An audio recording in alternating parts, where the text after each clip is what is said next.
Who controls the computer systems that decide if you get your tax refund, or disaster relief, or Medicare benefits?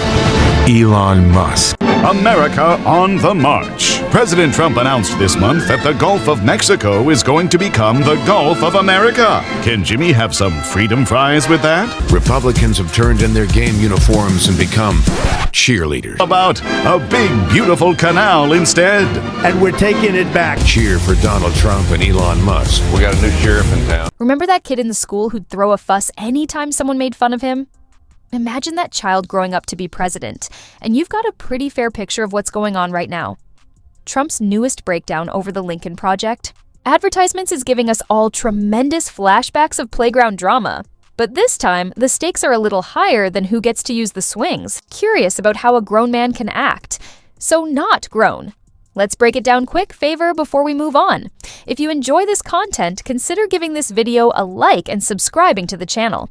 Believe it or not, more than 92% of viewers haven't. Subscribed, yet it's free and only takes a second, but it means the world to us. So did you subscribe already? Great. Thank you so much for your support. Now, back to the video. Ever wonder what happens when a bunch of Republicans decide? You know, the White House is more than just a building. It's more than 18 acres of land in Washington, D.C. It's the place where Americans look for leadership when the night is at its darkest and when the dawn breaks brightest. It's a commitment to the Republic and to our sacred Constitution. Unemployment is 98% under Joe Biden. Best debate prep since Lincoln. And a loaf of gasoline is $84 a pound. What about schools, sir? Let them eat bootstraps, okay? Imagine a group of fed-up Republicans sitting around a table drinking their coffee and suddenly realize they can't handle another day of Trump's antics. So what do?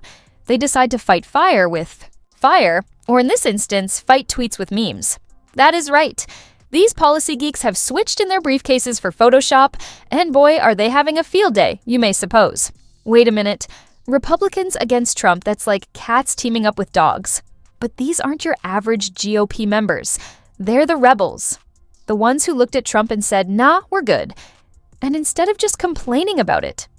Over happy? They decided to do something about it. So what's their grand plan? They're using Trump's own techniques against him, but with a twist. It's as if they've grabbed a page out of his playbook, doodled all over it, and then used it to make him look like a fool. They're turning political advertising into must-see TV move over cat videos. There's a new viral sensation in town. But here's the kicker. They're not just making boring old political ads. No, these folks have cracked the code on how to make politics digestible for the TikTok generation. They're serving up political commentary with a side of memes, and let me tell you, it's a recipe for success. You should see their war room. It's like a bunch of policy wonks decided to cosplay as social media influencers. You've got former campaign managers debating. They have a talent for getting under Trump's skin that is so exact, it's like they have a map of his trigger points. Every ad they release is like a well-aimed dart striking Trump just where it burns his ego. Joe Biden says he cares about law and order. He says he believes in our institutions, our safety, and the rule of law. So why is Joe Biden publicly appearing on stage with a convicted felon? In January 2025, the future that generations were warned about will arrive. We know AI will change everything, but a far greater threat is here now. Because that day in January isn't about artificial intelligence. It's about actual stupidity. And gosh, does it work? Every time the Lincoln Project releases a new ad, you can almost hear the steam coming out of Trump's ears from here. It's as if they figured out the secret code to make his Twitter fingers twitch one minute. He's trying to look presidential. Emphasis on trying, and the next he's rage tweeting about rhino losers at 3:00 a.m. But what makes these advertisements so special? How are they different from your normal political snooze fests? My pals, that's where the magic happens. The Lincoln Project has broken the secret on how to make difficult political subjects shareable. Law out loud content takes the dry, uninteresting. Things that normally makes you grab for the boat and turns it into something you actually want to watch. It's like if they discovered how to make Brussels sprouts taste like sweets. You are learning about serious subjects, but you are too busy, laughing to notice it. Picture this. It's 3 a.m. in the White House. and someone is feverishly tapping away on their phone. No, it's not a teenager texting their crush. It's the President of the United States having a full-blown Twitter breakdown. Yep, you guessed it, folks. Our boy Donnie's at it again, and this time he's got his Twitter thumbs in a twist over the Link Project's ads.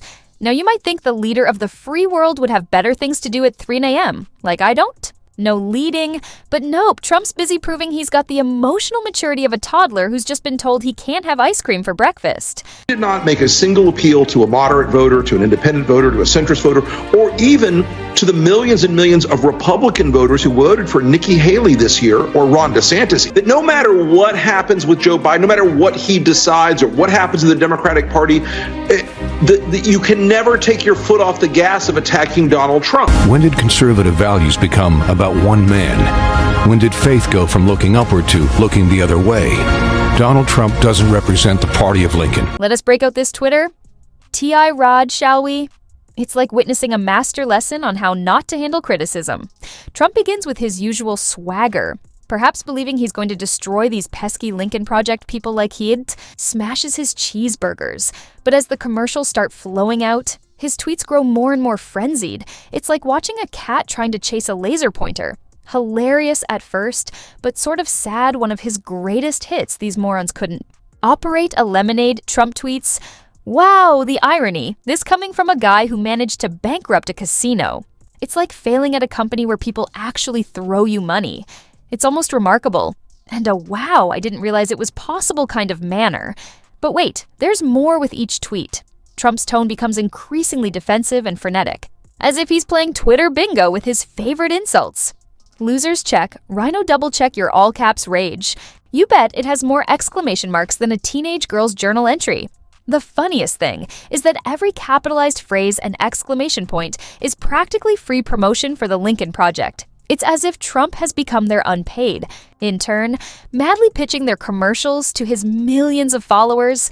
I suppose the Lincoln Project guys are laughing all the way to the meme bang. But here's the catch. Trump's Twitter tantrums are doing more than just giving us all a good laugh. Though let's be honest, we could use it.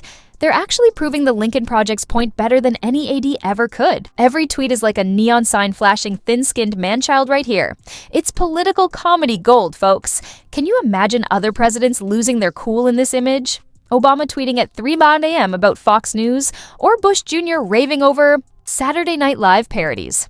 Trump has transformed presidential reactions to criticism into a WWE smackdown, complete with corny catchphrases and overacting. Even Nixon was able to keep his paranoia off the radio most of the time. The more Trump tweets, the more he confirms every critique the Lincoln Project throws at him. It's like he's determined to turn their political jabs into uppercuts. Every time he hits that tweet button, you can almost hear the Lincoln Project saying, "Thanks for proving our point, buddy." But what does all this Twitter drama really tell us about the man behind the spray tan? Well, for starters, it shows us we've got a president who's more easily provoked than a bull at a red flag convention. It reveals a leader so thin-skinned. He makes tissue paper look like armor, and it demonstrates a stunning lack of self-awareness that would be impressive if it wasn't so terrifying in a world leader. All right, folks, let's take a peek behind the curtain of these Lincoln Project ads that are making Trump mad than a toddler who's been told it's bedtime. These political pranksters have found a way to turn campaign ads into comedy gold, and Trump's not laughing. Remember those old Got Milk ads? Well, the Lincoln Project's got memes, and they're milking them for all they're worth. One of their viral hits features Republicans dressed up as cheerleaders, turning blind loyalty to Trump into a hilarious punchline. It's like they've taken the concept of team spirit and cranked it up to 11, showing just how ridiculous unwavering support for any politician can be. But these ads aren't just about getting a cheap laugh. They're using humor to make some pretty heavy points more digestible. It's like they've taken a page out of Saturday Night Live's playbook. These advertisements are like a mirror held up to Trump's anxieties, reflecting all of his shortcomings back at him in high definition. They use his own words and deeds as ammo, turning his Twitter skids and public gaffes into comedy gold. It's as if they uncovered Trump's journal and are reading the most humiliating parts out loud to the entire class. But here's the kicker. These advertisements aren't simply looking for laughs. They're playing 4D chess with our emotions. The Lincoln Project understands that fear and wrath are potent motivators, so they're tapping into those impulses as a politician. Taps into campaign fund, they're using satire to provoke reactions, making us question not just Trump, but the entire system that allowed him to rise to power.